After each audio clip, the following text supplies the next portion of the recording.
in Gladstone and I'm on Gladstone. I'm on Gladstone, the patrol boat. It's been set up here in the port as a tourist attraction. I'm going to be talking with Lindsay, who's chief of the project, and we'll have a look over the boat.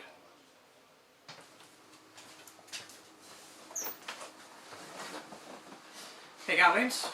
Good, Noel. Well, this is the Gladstone Maritime History Society, okay, and you're the president? I'm the president, yes. Okay, and you've done a magnificent job of getting this boat. From the last time I saw it, it was anchored out in the marina there, and she looked a bit shabby, a bit ordinary, but it's looking all right now. Bit of work? She was pretty sad when she was over there, to be honest with you, and quite unloved and unwanted. Okay, Linz, what about some of the dimensions on it? She's 42 metres long, she's 7.1 metres wide, 220 tonnes, and 6,000 horsepower. 6,000 horsepower. 6,000 horsepower, two V16 twin turbo diesel MTUs. Sit down there in the back side by side. Yep. Power along nicely at 6,000 horsepower, and she's capable of 30 knots. 30 knots. Okay, so the new one's quicker or more fuel efficient, or?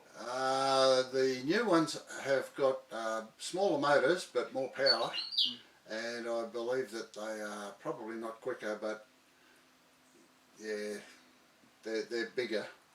So this is the old class of patrol boat. What class was this, Lynn? This is the Freemantle Class.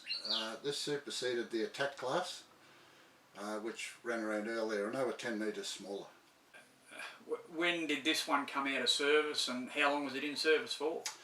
She was laid down in 1983, launched in 84, commissioned in 84, and decommissioned in 2007.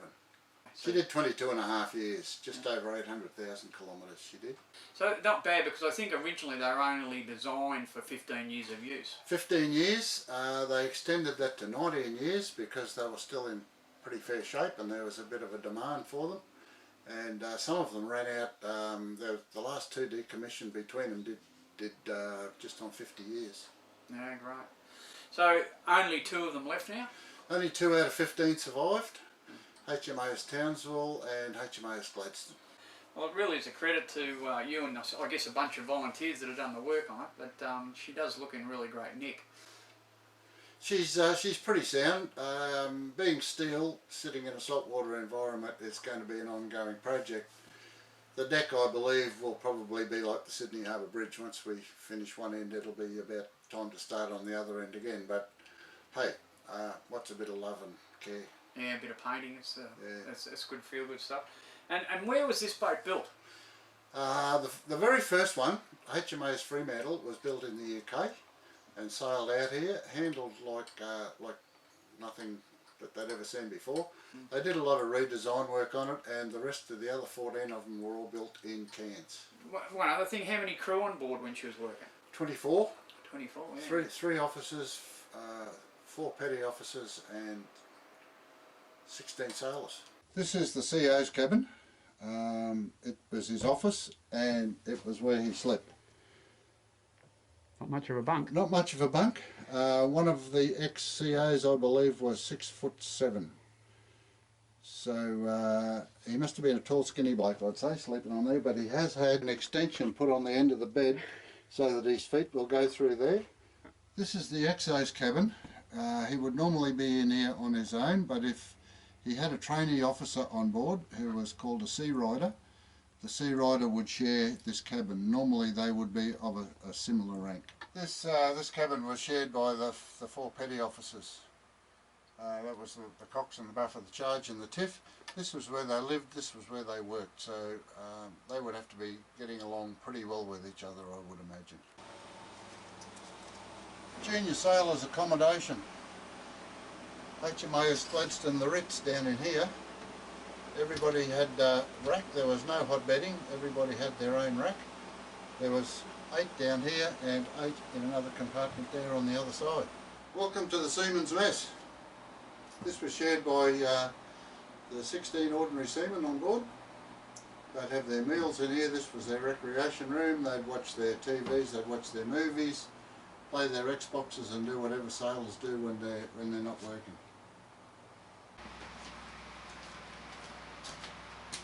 Welcome to the galley, Norm.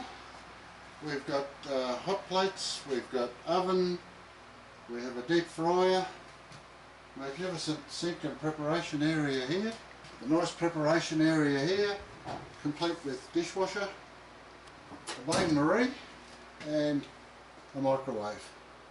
And the other thing too, Linz, what about armament? Armament, she's got a 60-40 Bofors out there on the front deck. She had two 50 cal machine guns mounted up top, and an assortment of rifles and shotguns and Bit of a weapons locker. Unfortunately, the weapons locker's been cleaned out. They've taken that, but I would have liked that left behind. But anyway, Probably good luck with that. you'll notice the names and dates inside the bell here, Norm. They're the names of children that have been baptised on the boat and the year of their baptism. The deal was that they would remove the clanger from the bell and turn the bell upside down, and the bell would then become the font, and they were baptised out of the font and their names then engraved in the bell. Fascinating and beautiful, wonderful story, I feel. All right, mate. Well, look, thanks for inviting us onto the boat. It's been a pleasure doing this with you. And to anyone who's visiting Gladstone, make sure you come and have a look at Gladstone. It's definitely worth a look. Great tourist attraction for the area. So if you sail into the marina, it's only a 5-minute walk from the marina over here. So come and stick your head in, say hello to Linz and the boys, and yeah, well done. Thanks very much, Linz. No worries. Thanks, Norm. No worries. Thanks for the effort. Good on you.